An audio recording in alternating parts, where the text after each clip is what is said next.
Fala pessoal, hoje é o dia de eu falar das nossas leituras do mês de agosto.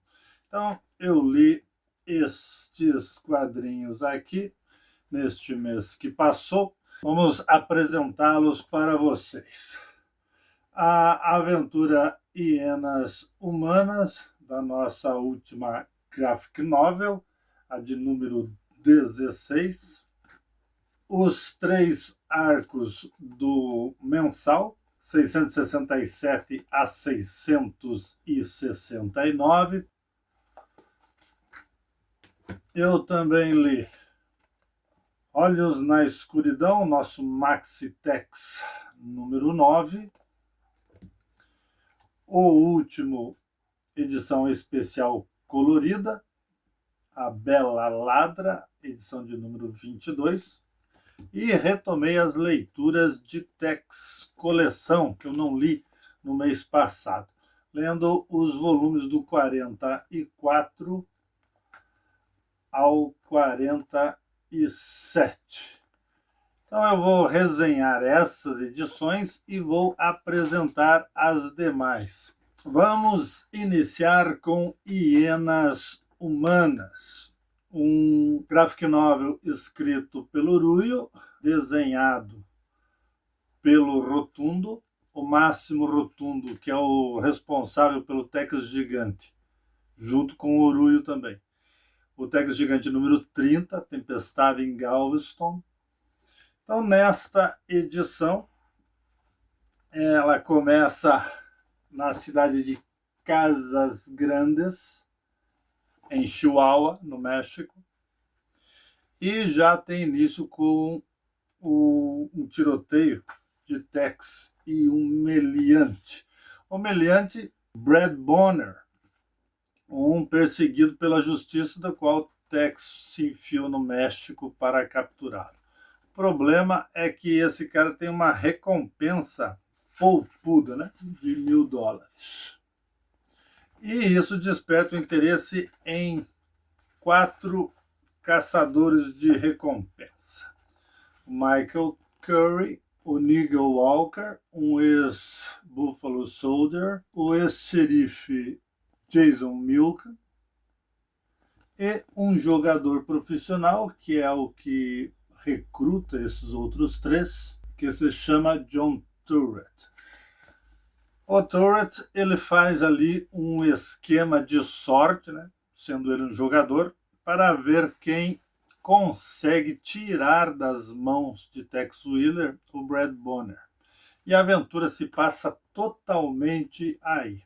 É a trama desses caçadores de recompensa em tentar eliminar Tex Willer, porque ele se oporia naturalmente, e capturar o Brad Bonner para entregá-lo à justiça e pegar a recompensa. É uma aventura bastante interessante. O graphic novel tem pouquíssimas páginas para uma aventura do Tex.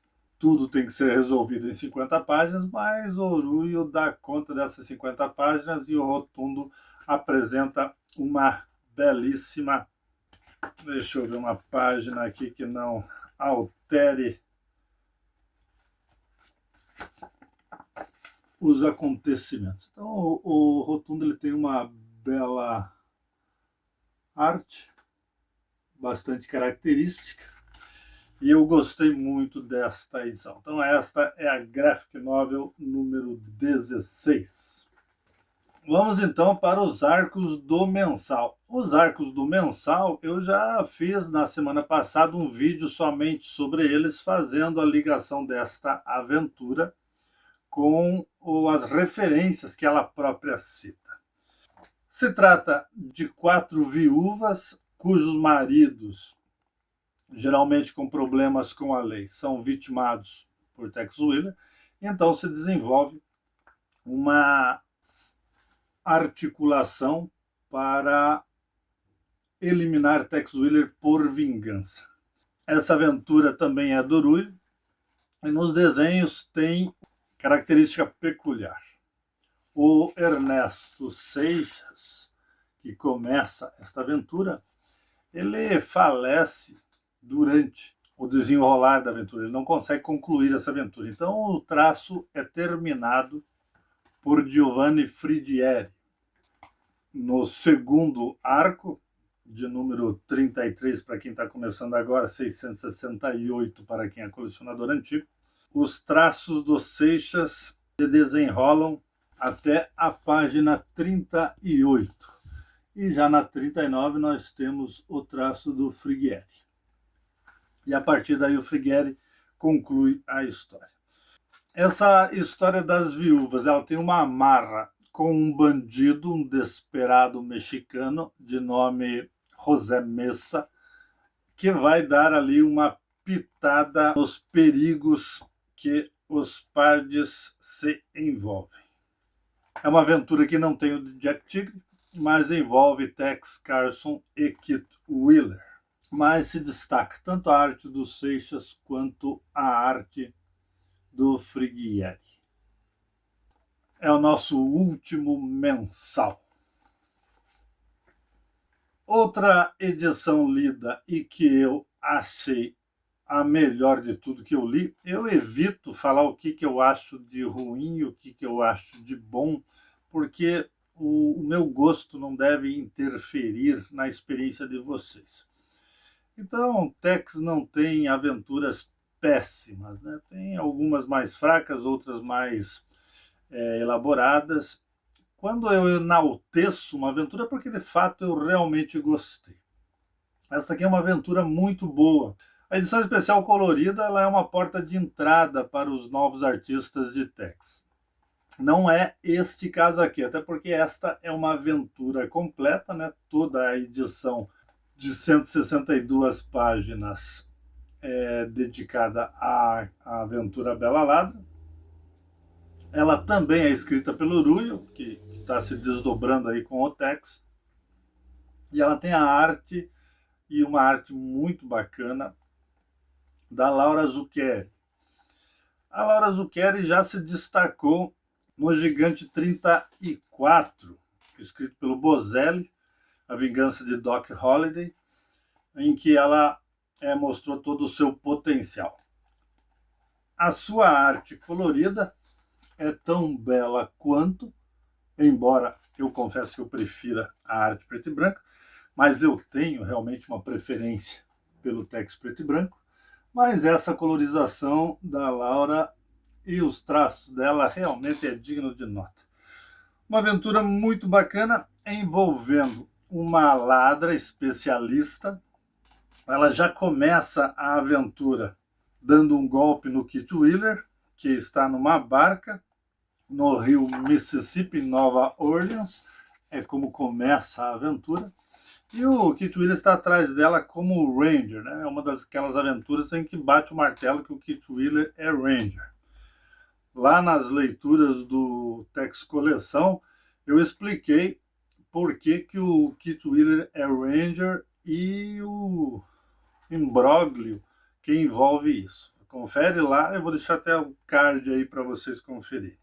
E enquanto o Kit Wheeler está às voltas com a ladra, Tex e Carson estão às voltas com um serial killer chamado James Earl Blackwell e estão na investigação, na cena dos crimes horrendos que ele promove. É mais uma aventura que está os três pardes, com exceção do Jack Tigre. Não sei se o Ruyo tem alguma coisa contra o Jack Tigre. Aqui está o serial killer, muito bem representado. Eu digo bem representado pelo semblante, não um semblante maníaco. Né? Dá uma olhada nessa cena se o cara não parece de fato um maníaco. Então, ela vai se desenvolver nessa perseguição e há um momento em que ambos, assassino psicótico e a grande ladra, acabam se encontrando, dando uma pitada muito bacana de suspense, uma trama bem desenvolvida. Essa edição aqui eu achei a melhor das leituras do mês. A outra leitura foi Os Olhos na Escuridão, Maxi Tex número 9. O Maxi é Maxi porque são muitas páginas, Nessa aventura temos 258 páginas, e aqui a história se desenvolve com as alucinações de um homem idoso que sofre de horríveis pesadelos em sua mansão em Arshall, no Arizona. E essas alucinações vão ter uma participação bem intensa ao longo da história, dando aquele clima de horror. Embora o texto seja do Urui, os argumentos são do Gattuta, Angelo Lagattuta, um nome novo aí na produção texiana. E os desenhos são do Gianpiero Casertano. Casertano, que também tem um gigante, o Ouro de Old Souls, do número 37 do gigante, com um texto também do Urui. O Tex do Casertano, ele é bem característico, né? O Casertano faz uns personagens de expressões bem marcadas, bem salientes.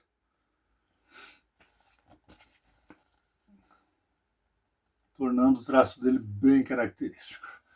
Bom, este homem que está tendo as alucinações, ele já teve um entreveiro com o Tex no passado, mas por conhecer a fibra do Ranger, ele acaba chamando o Ranger para auxiliá-lo, porque ele acha que vai morrer e precisa resgatar o relacionamento com o filho, que também é Ranger. O filho dele aparece às voltas com um meliante, é a primeira vez que aparece. Eu achei esse garoto, talvez seja a intenção do Casertano, mas achei ele com uma cara de idiota para um Ranger, né? E parece que o Casertano faz questão de mostrá-lo com uma cara ingênua, meio apática. É uma coisa estranha. Não gostei da representação desse moleque. Me pareceu um moleque idiotizado, né? Mas, enfim, é um Ranger, fez bem o papel dele e tal. O Tex dá esse suporte pro magnata lá e vai investigar tudo o que envolve essas alucinações, a pressão que ele sofre na cidade. Aí há o envolvimento com pessoas influentes da cidade, como o xerife. E aí a aventura vai tomando corpo. Também tem boas tomadas, né? Em contraste aqui.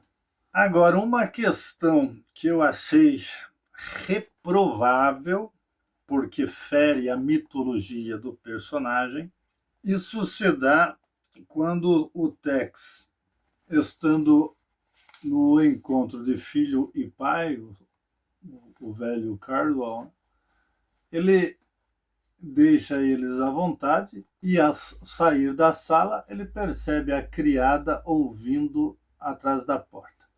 Como ele suspeita que ela está espionando para alguém, ele pressiona a criada, de nome Emily, a contar quem é. Ela demonstra muito medo de que ele conte para o Sr. Cardwell que ela estava ouvindo atrás da porta e pode ser uma espia. E é aí que vem a quebra de preservação da idoneidade conquistada na construção de toda a mitologia do Tex. Porque ele diz aqui, ó, quero fazer um acordo com você. Você me diz para quem você está trabalhando que eu não conto para o Sr. Cardwell. É de uma mesquinhez, é de uma quase baixaria, que fica impressionante o Tex ter feito uma proposta dessa. E daí ela reluta, e daí ele fica fazendo uma chantagezinha barata. Ó. Então eu vou ter que contar para o Sr. Cardwell. Não é condizente com a postura do Tex. Ele pegaria ela pelo braço, levaria ela na frente do Cardwell e faria com que ela abrisse o jogo, pondo tudo a limpo, e não fazendo uma mesquinhez dessa, uma chantagem com uma pessoa fragilizada. O Tex sempre foi um defensor das mulheres, odiou sempre qualquer pressão contra as mulheres. E o Ruyo me manda essa muito, muito, muito infeliz, né? Uma quebra grave da conduta moral do Tex. Eu fico impressionado não por um roteirista errar, mas pela curadoria não ter visto isso. Não é a primeira vez que eu vejo isso.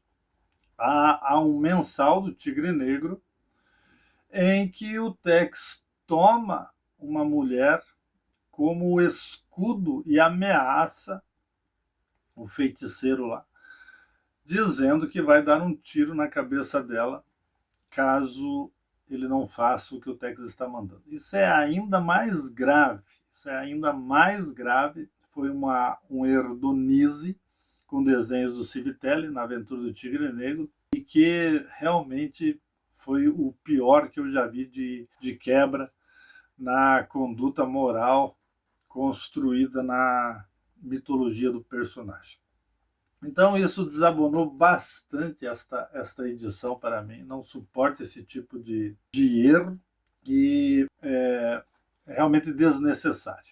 Se esse vídeo chegasse até os ouvidos da Sérgio Bonelli Editore, eu pediria que tivessem cuidado na preservação do caráter do personagem. Mas a história se desenrola. Olha o que eu falei da cara do garoto, um Ranger com essa cara. O Casertano realmente não foi feliz com esse garoto. Mas no final vai ter o desenrolar da trama, o que de fato está acontecendo, e acaba que temos aí um Maxi Tex, uma história completa, bastante elogiado por alguns leitores. Eu confesso que foi a leitura mais fraca do mês. Então, ok para Maxi Tex, ok para Especial Colorido, ok para os mensais e ok para a Graphic Novel. Vamos então resenhar o nosso retorno aqui ao Tex Coleção 44, 45, 46 e 47. A edição número 44, o Sagrado Bisonte Branco, vai começar exatamente na página 13, e é a continuação da última aventura que nós vimos, em que Tex estava ainda envolvido na Guerra Civil Americana e tiveram um confronto com o Quantrill, que foi um personagem que de fato existiu. Foi nesta aventura pela primeira vez que eles usaram as roupas indígenas, que depois daria origem da roupa de Águia da Noite e Falcão Pequeno.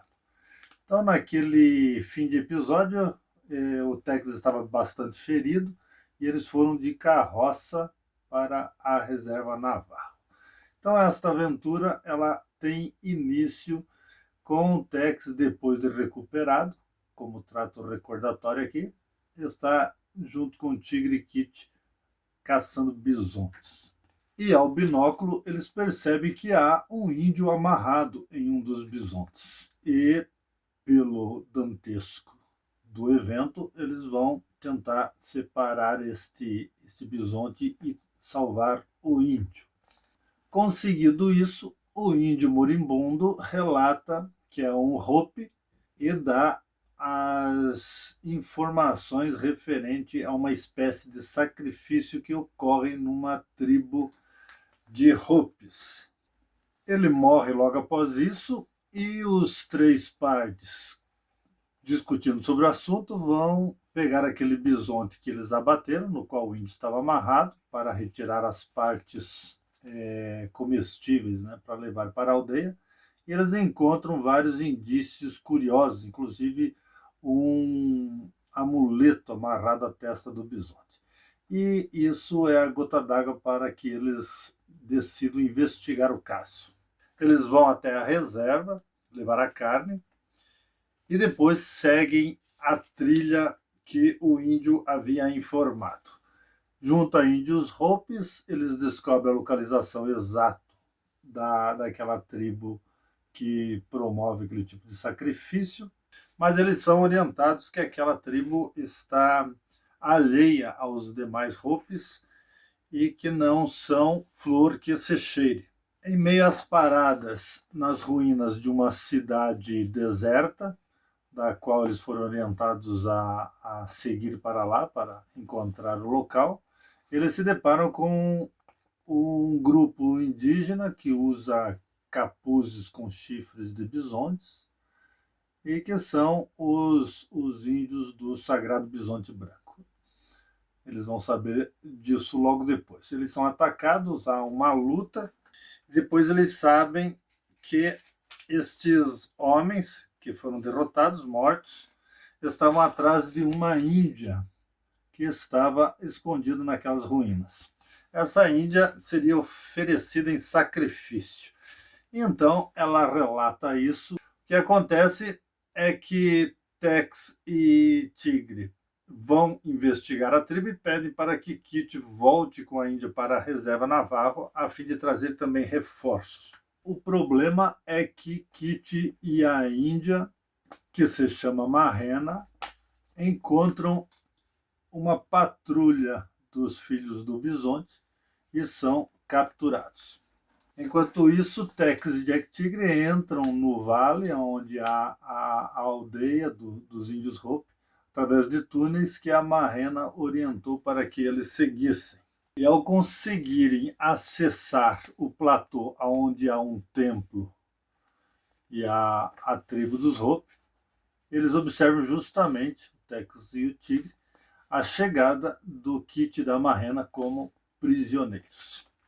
O que está fervendo na panela é que existem homens brancos infiltrados com esses índios explorando ouro.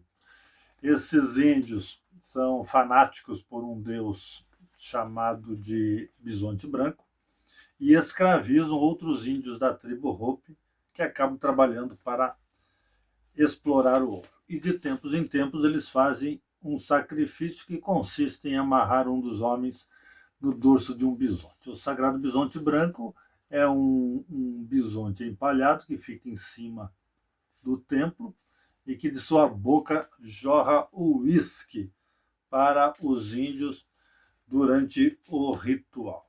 No cativeiro, Kit Wheeler tenta com Marrena se desfazer das cordas quando recebe mais um inquilino, né? O terceiro índio do sacrifício.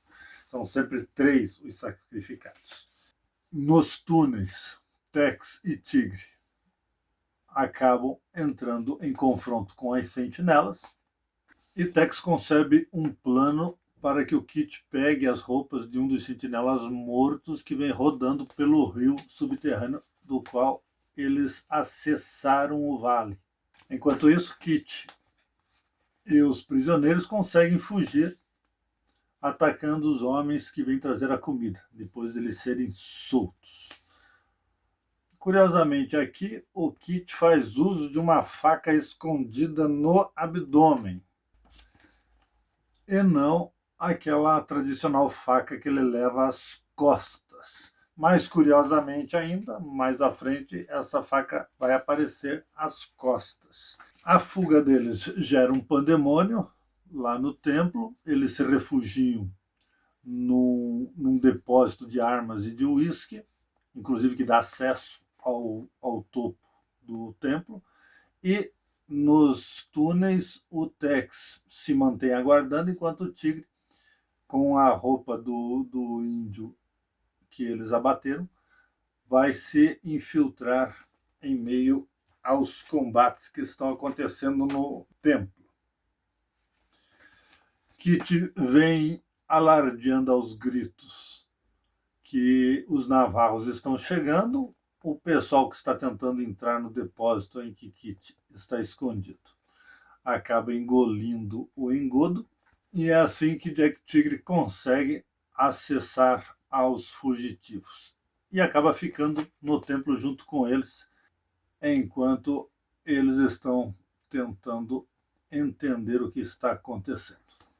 Eles estão entre dois fogos, né? Dentro do templo e fora o Tex.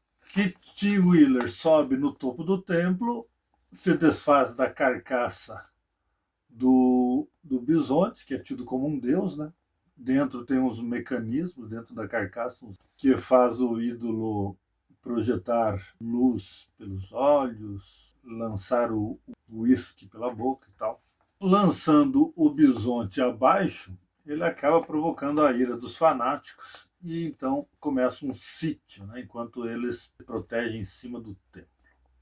Os demais índios Hopi, que são praticamente escravos desse grupo dos bisontes brancos, eles vendo que o ídolo caiu, pois acham que vai cair a maldição dos deuses e começam a fugir.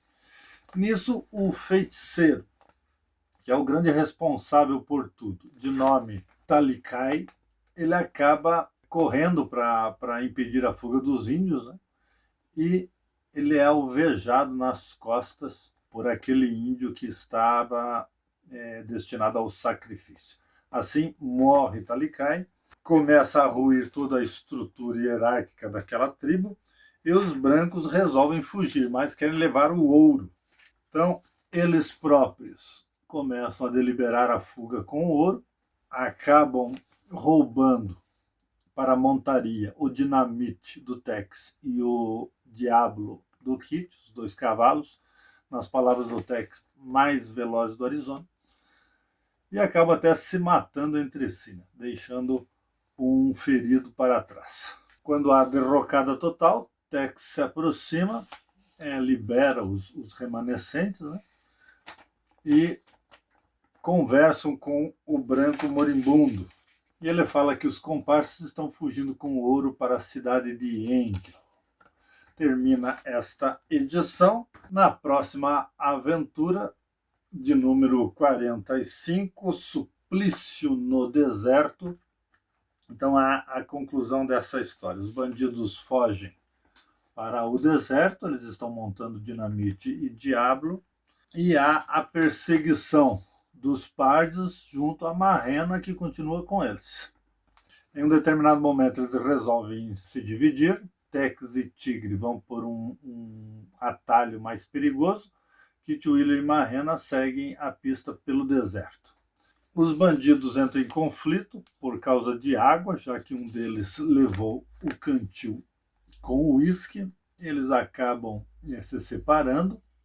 Um bandido de nome Sam abandona o outro à própria sorte, sem água. E na penúria da falta de água, o cavalo que ele está montando, que é o diabo, acaba fugindo e encontrado por Kit. Neste momento, a marrena tenta vingar-se e recebe um tiro e acaba morrendo. E a partir daqui há um rápido fim dessa história, pois o recordatório aqui avisa que Tex capturou o Sam junto com o tigre, né? Eles estavam vindo pelo atalho e acabam se encontrando e indo para a cidade de Angel. E lá, imediatamente, os comparsas do Sam percebem que ele está de prisioneiro dos forasteiros. Em contato com o xerife, eles entregam o Sam Tilder, e também o ouro que ele conduzia. O xerife mostra especial interesse no ouro, levantando dúvidas entre os Rangers, que acabam se hospedando em um hotel. A partir daqui, o que vai acontecer é que na cidade há muita ligação com aqueles bandidos que buscavam ouro nas terras Hopis. E o cabeça é um advogado que sabia da trama e, numa simulação de incêndio do gabinete do xerife, conseguem fazer fugir o Sam Tilder. Junto com o advogado, de nome Josiah, também fazem frente aos Rangers, que descobrem o plano. Aqui acontece uma coisa muito interessante, que é um velhinho que estava dormindo, se incomoda com o tiroteio na madrugada e pega uma arma e dá um tiro de advertência. Esse tiro de advertência acaba matando o Sam Childer. E eu acho isso muito bacana, porque às vezes os vilões têm um fim que não tem absolutamente nada a ver com a ação de Tex. O advogado pega o ouro e foge, e ao ser seguido pelos pardes, ele vai ser encontrado já morto no deserto, pela inclemência do deserto, né? E os pardes então jogam o ouro na água, dizendo ser um ouro maldito. Colocam o corpo do advogado em um cavalo, para que o cavalo volte sozinho à cidade de Angel, e eles partem para a reserva. E aquela história toda termina assim. O que vai acontecer depois é uma nova aventura chamada Rastros Trágicos, aonde na volta à reserva eles se deparam com uma diligência saqueada. E curiosamente os homens foram amarrados e deixados para morrer de sede no deserto. E os partes então resolvem investigar mais este caso, se separando em 3. E aqui mostra um mapa interessante. Tem a reserva Hope aqui embaixo e logo ao lado a reserva Navarro. Então, os acontecimentos do Bisonte Branco aconteceram aqui. Aqui está o deserto que eles passaram e aqui as cidades, esses eventos estão acontecendo. Angel é esse ponto aqui. Então, os 3 pegam diferentes trilhas para investigar quem cometeu aquela barbaridade. O que é bastante interessante aqui é que Tex, ao procurar as pistas dele sozinho, ele é alvo de tiros de um homem isolado, bastante debilitado, com uma roupa toda rasgada, e o Tex consegue evitar o ataque dele. Depois, conversando, o Tex começa a entender tudo o que está por trás daquele roubo da diligência. Este homem se chama também Sam Totter, e ele explica que houve um grande roubo de ouro na empresa de diligências da qual ele é o dono, e ele foi tentado linchar pelos moradores da cidade. A empresa de diligências do Sam Totter é da cidade de Cameron, a Flagstaff. Então, Tex propõe ali uma forma de desvendar o que está acontecendo. Então, ele pergunta para o Sam se ele tem algum parente que a filha que está em Cameron não conhece.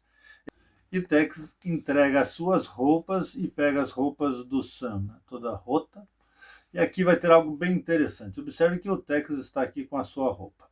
E que até agora, até esta aventura, as camisas que o Tex possui sofreram uma evolução desde o início, né? Então elas tinham franjas, perderam as franjas, isso até está reproduzido na coleção Tex Wheeler. E aqui a camisa é representada sem as franjas e sem os bolsos. Já é praticamente a camisa tradicional do Tex, mas sem os bolsos. Então é esta camisa que ele entrega para o Sam e pega a roupa rasgada, rota do Sam. E vai a pé para a cidade de Cameron. Deixa o dinamite com o Sam, ele vai para Flagstaff, ficar homiziado, né, escondido lá. Enquanto isso, Kit já está em Cameron fazendo as próprias investigações. Bom, a coisa vai evoluir para que os 3 atuem sem que entendam que eles são pardes, né, que eles são conhecidos. O Kit procura um hotel, e é aqui que eu falei para vocês, ó, quando ele tira a camisa, aparece a faca às costas. Tex finalmente chega à cidade e já acha encrenca com o barman, que se chama ou é conhecido pelo nome de Whiskey Bill. Então há uma luta ali entre Tex e o Whiskey Bill. A coisa evolui para um tiroteio, mas Kit Wheeler chega e desarma o Whiskey Bill sem que eles falem que são conhecidos, né? Daí o Tex dá aquela aliviada, e daí chega o xerife. O xerife é um velho conhecido de Tex, e a coisa fica toda em casa. Daí, junto com o xerife, ele vai fazer as devidas investigações. E é daí que ele conta como que o Sam Totter foi quase linchado e teve que fugir da cidade. E daí ele pensa em ir para o hotel. Então veja lá, ele está com a roupa rasgada aqui. E ele vai para a estação das diligências do Sam Totter, dizendo ser o primo dele. E é neste momento que ele troca de roupas. Então, aqui ele está com as roupas rasgadas e aqui ele já procura o funcionário lá da estação de diligência com a roupa nova. E nós temos, então, o aparecimento dos bolsos na camisa de Tex. É a primeira vez que Tex passa a ter uma camisa com bolsos. Bom, Tex chega, tem um indivíduo pressionando a filha do Sam. Daí o Tex toma a defesa da menina, dá-lhe uma esfrega no cidadão em questão, que é um figurão da cidade, que está envolvido na trama do ouro, obviamente. Isso para ver como o Tex defende as mulheres, né? E como aquela situação que o Ruyo colocou no último Maxi Tex é completamente indevida. Sem abrir o jogo para ela, ele acaba hospedado na casa do suposto tio, né? E vai então investigar. Termina essa edição e a continuação está em Flechas Negras, que na verdade é o nome da próxima aventura, na edição 46. Então é aqui que aquele cidadão que estava aborrecendo a menina vai procurar o Whiskey Bill. O nome dele é Mark Printz. Então o Mark está aqui tecendo os últimos acontecimentos para o Whiskey Bill e ele fala para que ele volte à diligência e se apresente com certa humildade para Tex. No hotel, os três pares novamente se encontram e continua os planos. Bom, vai ter todo um desenrolar até que a coisa vai culminar na necessidade de ir à cidade de Tuba para investigar a questão do ouro roubado. Manda o Jack Tigre e o Kit para aquela cidade e lá os dois encontram os bandidos que fizeram de fato aquele massacre à diligência e o roubo do ouro e começam então a cerceá-los. Tex elaborou um plano de forma que conversasse com o xerife e a filha do Sam Totter, de forma que o Mark Printz ouvisse. O Mark Printz, como é funcionário da empresa de diligências, ele tem um quarto na casa, né? Então ele acaba ouvindo. Tex estava desconfiado que era assim, que ele sabia dos passos da diligência. E eles criam então uma situação de forma que obriga o Mark Printz a fugir do local em busca dos comparsas em Tuba. Kit Wheeler e Jack Tigre já estão na cidade. E Tex então apenas segue o Mark à distância. Mas o que acontece é que o Mark teve o cavalo com a pata quebrada, teve que sacrificá-lo e ficou a pé no deserto. Quando Tex chega, é surpreendido por ele rouba o cavalo de Tex e deixa Tex sem água e sem arma no deserto para que morra.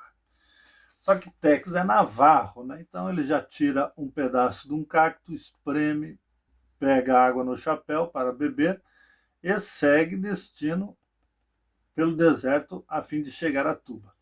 Enquanto isso, o Prince chega na cidade, conversa com os parceiros, tentar resgatar o tesouro para fugir, que a casa está caindo. Nesse meio tempo, entra em tiroteio com Jack Tigre e Kit Wheeler, e Tex chega a uma ruína, onde é ponto obrigatório para quem atravessa o deserto. É uma ruína de uma missão. Lá tem um poço, ele toma água e vê estranhas pegadas de cavalo. Ele começa a ler os sinais e acaba encontrando o tesouro escondido, que é exatamente onde os bandidos haviam escondido o tesouro. Nesse interim, os bandidos estão voltando para lá, fugindo de Jack Tigre, Kit Wheeler e o xerife, e acabam todos se encontrando no local. Tex se adianta, pega a Winchester de um dos cavalos que eles deixaram e os faz prisioneiros. Quando o xerife, Kit, Tigre chegam, eles já estão presos. E é assim que se encerra essa aventura. Agora vai acontecer a próxima e última aventura, e esta, iniciada com o título A Bruxa, vai ter ligação com os homens do Bisonte Sagrado. Voltando para a reserva, os três pardos encontram uma bruxa chamada Nahomá, e ela faz ali umas predições, entre elas que eles vão ter problemas com os homens do Bisonte Sagrado. Aqui as predições da bruxa. Ela vê um grande guerreiro do Bisonte Sagrado fazendo sombra aos três partes. Então o Tex aqui ele diz que acredita, já viu muita coisa de sobrenatural na convivência com os feiticeiros navarros, e nesse diálogo que ele fala isso, eu acho que é um link que o Gianluigi Bonelli fez para preparar para a aventura do Mefisto, que está voltando com grandes poderes sobrenaturais. Então os pardos continuam, e durante um acampamento, à noite, eles ouvem estranhos ruídos de coiotes, que eles sabem que não são coiotes, são índios, vêm fogueiras dispersas ao longe, e durante o dia, quando eles vão verificar, eles encontram um sinal bem característico, que é a cabeça de um bisonte desenhado com 3 flechas negras que indicam a morte. Associando isso com a fala da bruxa, eles entendem que estão às voltas novamente com os filhos do bisonte. Então o que está acontecendo é que realmente os remanescentes daquela tribo estão atrás deles, e o chefe é um tal de Tazai, que é filho do feiticeiro Talikai, morto naquela aventura. Eles se separam, os dois vão para a reserva, deixam o Tigre seguindo o rastro desses índios. Tigre é feito prisioneiro, Tex e Kit vão à reserva e descobrem que os guerreiros estão longe, porque foram mandados para lá por sinais de fumaça enganosos, parte do plano dos filhos do Bisonte. Então Tex manda Kit Wheeler atrás dos navarros, que estão em território distante, e vai sozinho atrás da pista de Jack Tigre. E quando chega na proximidade, ele vê que tem uma flecha quebrada, que indica que Jack Tigre foi preso, a própria Winchester do Jack Tigre, e 2 flechas cravadas, indicando que ainda faltam 2, né? E daí à noite ele procura proximidade com esse grupo que capturou Jack Tigre. Passando grandes perigos, ele acaba encontrando o Jack Tigre, surpreendendo os índios, libertando o nosso amigo índio e se colocando em fuga. Na verdade, marginando o território para continuar investigando e esperar Kit voltar com os navarros. E é nesse momento que eles veem um grupo desses índios com 3 supliciados no poste da tortura. Esses homens, vamos saber depois, são caçadores de relíquias, de tesouros de civilizações perdidas. Tex e Tigre conseguem libertá-los, um está muito ferido, e eles então promovem a ideia de fugirem para umas ruínas chamada o Tigre de Pedra. Ela vai dar origem aqui a uma aventura muito bacana ao redor deste refúgio monumento, né, de uma população indígena antiga. Então aqui está o Tigre de Pedra, eles conseguem alcançar o local, sempre acometidos de perto pelos índios. O caçador de relíquia diz que dentro desse ídolo há uma cisterna de água, que era uma das preocupações do Tex, de não ter água.